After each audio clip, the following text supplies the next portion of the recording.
The film begins in Stoke-on-Trent, England, in the 1980s, where a young Robbie, around 8 years old, is playing football with his peers. The atmosphere is lively, but it's clear Robbie isn't the best player on the field. The ball comes to him, and he hesitates for a moment before attempting a kick, only to completely miss.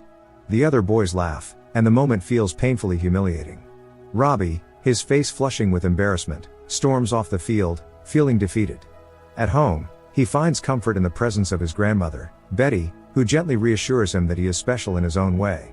She tells him that not everyone is meant to shine in sports, but there are other ways to make a mark in the world. This moment of warmth is quickly overshadowed by the presence of his father, Peter, a nightclub singer. Peter, an old-school entertainer, is something of a local celebrity, and Robbie idolizes him. Peter encourages Robbie to sing, even offering some informal lessons, coaching him through classic songs by Frank Sinatra. But there's an undercurrent of tension. Peter is warm and charismatic, but his affection comes in unpredictable bursts, making it clear that Robbie constantly seeks his approval. A few days later, at school, Robbie participates in a play. He's nervous but eager to impress. As he moves across the stage, he suddenly trips and falls flat on his face. The audience gasps. There's a beat of silence before Robbie scrambles to his feet and, instead of panicking, throws his arms out with a grin, as if the fall was part of the performance. The audience bursts into laughter and applause. In that moment, Robbie feels an intoxicating rush. It's not the kind of attention he expected, but it's attention nonetheless. The thrill of performing in front of an audience ignites something inside him. One fateful day, Peter boards a bus to attend a football match final, a day that will forever alter the course of Robbie's life. It is the last time Robbie sees his father. Peter never returns, abandoning his wife and son without explanation. The void left by his absence is immense, and the financial strain quickly becomes unbearable for Robbie's mother. Within days, they are forced to leave their apartment, packing their meager belongings and moving to a smaller, dingier place on the outskirts of town. The new apartment is a stark contrast to their previous home, but it is here, in the dim light of a single bulb, that Robbie makes a promise to himself. He vows that one day, he will become a global superstar. This promise becomes his anchor, a beacon of hope in the midst of their struggles. As the years pass, Robbie grows into a teenager, and his recent behavior in class lands him in the principal's office, where he is met with a stern lecture about the importance of education and keeping his feet on the ground. The principal dismisses Robbie's dreams of becoming a global singer as unrealistic, urging him to focus on more practical pursuits. But Robbie walks out of that office with his head held high, his resolve unshaken. The next morning, as Robbie sits in the kitchen, half listening to the radio, he hears something that makes his heart race. A band is looking for new talent, and the radio presenter is giving out the location and contact information. Robbie's mother, sensing his excitement, quickly writes down the details. Without a second thought, Robbie storms out of the house, his mind focused on one thing: this is his chance. When he arrives at the audition venue, he is met with a sea of hopeful faces, all waiting for their shot at stardom. The line seems endless, but Robbie waits patiently, his nerves growing with each passing minute. Finally, it is his turn. He steps into the room and meets Nigel, the man who will ultimately shape his future. Nigel, however, doesn't seem particularly impressed. He barely looks up as Robbie begins his audition. Nervous and unprepared, Robbie fumbles through his performance, his voice cracking and his timing off. Nigel quickly stops him, cutting the audition short and sending him on his way. Days turn into weeks, and Robbie begins to lose faith. But just as he is about to give up, the phone rings. It isn't Nigel on the other end, it is his father. Peter's voice is calm but distant, and he asks Robbie to come visit him. The invitation fills Robbie with a mix of emotions and a strange sense of euphoria. Against his better judgment, he agrees. That evening, Robbie finds himself standing backstage at a small, dimly lit venue where his father is performing. Peter hands Robbie a light and asks him to hold it up as he plays for the audience. The moment is surreal, and Robbie can't help but feel a pang of resentment. His father has abandoned him, and now he is being treated like a stagehand. When he returns home, his mother is waiting for him with news that will change everything. Nigel has called. Robbie has made it into the band. The news is so unexpected, so overwhelming, that Robbie lets out a scream of joy, his voice echoing into the night sky. This is it, the beginning of his journey to stardom. The next day, Robbie is introduced to his new bandmates, Howard, Jason, Mark, and Gary. Each of them has their own story. Howard is a former dancer, Mark has worked in finance, and Gary is a professional piano player. They are an unlikely group, but together, they form the foundation of what will soon become a sensation. Their early rehearsals are rough, their movements awkward and out of sync, but Nigel sees potential in them. He takes them out to dinner one evening and delivers a sobering message. Telling them that one day, they will hate each other, but they will be all rich. The words hang in the air, a grim reminder of the sacrifices that lie ahead. Their first gig is at a gay nightclub, a far cry from the stadiums Robbie has dreamed of.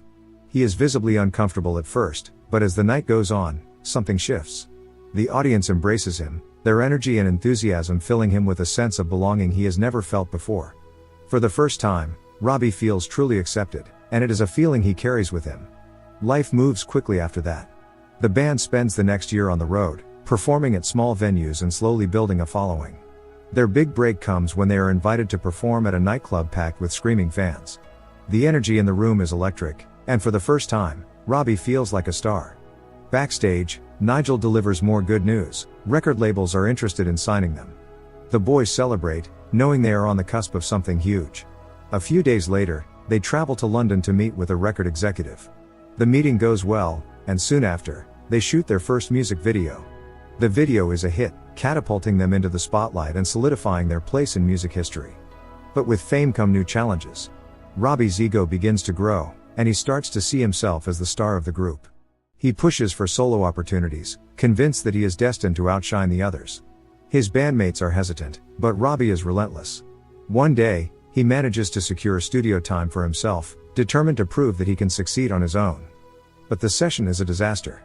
Without the support of the band, his performance falls flat, and he leaves the studio feeling defeated. That night, he drowns his sorrows in alcohol, a habit that soon spirals out of control.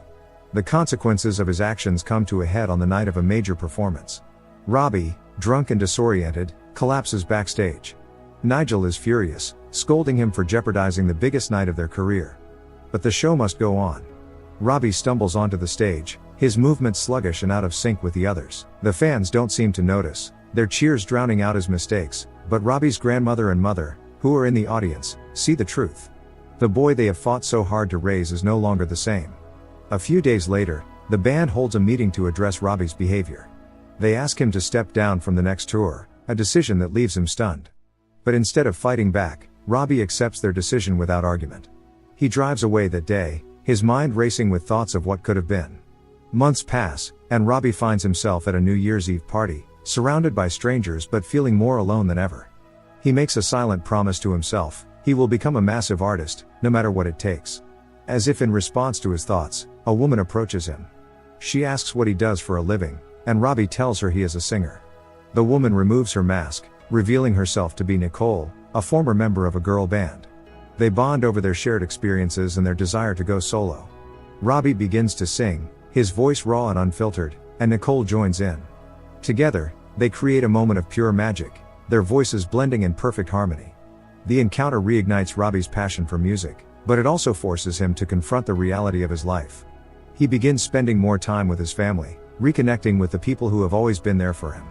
His grandmother, now suffering from dementia, mistakes him for his father, a heartbreaking reminder of the passage of time. Robbie's mother urges him to visit more often, her words a gentle plea for him to stay grounded. As Robbie watches his grandmother shuffle in with a bag of chips, he realizes how much he has lost in his pursuit of fame. The next day, Robbie wakes up with a fire burning inside him. He decides to book a studio session alone, determined to pour his heart into the songs he's been scribbling in his notepad for years. These songs are raw, filled with the pain of his childhood, the abandonment by his father, the struggles of his mother, and the weight of his own mistakes. As he steps into the studio, he feels a strange sense of clarity. The room is quiet, the lights dim, and for the first time in a long time, Robbie feels like he's truly himself. He doesn't overthink it, he just sings. His voice cracks with emotion as he belts out lyrics about loss, love, and redemption. A few weeks later, Robbie's new management team begins to integrate him back into the music scene. They book him small gigs, testing the waters to see how the public will respond. To everyone's surprise, Robbie is immediately accepted. His raw, heartfelt performances resonate with audiences, and soon, his records are flying off the shelves. He sells out small venues, then larger ones, and before long, he's filling stadiums. Robbie becomes the highest-selling solo artist in England, a title that cements his place in music history. But behind the scenes, the weight of his success begins to crush him. His anxiety and depression worsen, and the pressure to maintain his image becomes unbearable. Just as Robbie is struggling to keep it together, his father reappears in his life. Peter's return isn't motivated by genuine love or remorse, it's clear he's drawn to Robbie's fame and wealth. Robbie tries to keep his guard up, but deep down, he still yearns for his father's approval. The relationship is strained, and Peter's presence only adds to Robbie's growing sense of unease. Then, one day, Robbie receives a call from his mother. Her voice is trembling as she delivers the news: his grandmother has passed away. She had been asking for Robbie in her final moments, but he wasn't there. The news hits Robbie like a tidal wave. He collapses, overwhelmed by grief and regret. He thinks about all the times he could have visited her, all the moments he missed because he was too consumed by his career. A few days later, Robbie lays his grandmother to rest. The funeral is attended by friends, family, and even fans who have come to show their support. Robbie stands at the front, his head bowed, as he listens to the eulogies. He feels a deep sense of loss, but also a strange sense of gratitude for the love his grandmother gave him. After the service, he returns to his apartment, but the grief and anger inside him boil over. He destroys everything in sight: furniture, mirrors, anything he can get his hands on. When the rage finally subsides, he collapses, unconscious, on the floor. A couple of months later, Robbie finishes his tour and decides it's time to make a change. He attends a group therapy session, something he never thought he'd do. Sitting in a circle with strangers, he opens up about his life, his struggles, his losses, and the man he's become. It's the first time he's been truly honest with himself, and it's both terrifying and liberating. He decides to start over. He cuts his hair, a symbolic gesture of shedding his old self, and moves out of his huge mansion. He leaves behind the trappings of fame and drives away. A few years later, Robbie performs for a calmer, more intimate crowd. He is a different man now, sober, grounded, and at peace with himself. As he stands on stage, he looks out at the audience and smiles. He tells them that he wouldn't be the man he is today without the trials and tribulations of his past. He thanks everyone for supporting him through it all. The crowd erupts in applause, but Robbie isn't seeking validation anymore. He has finally found what he's been searching for all along: himself.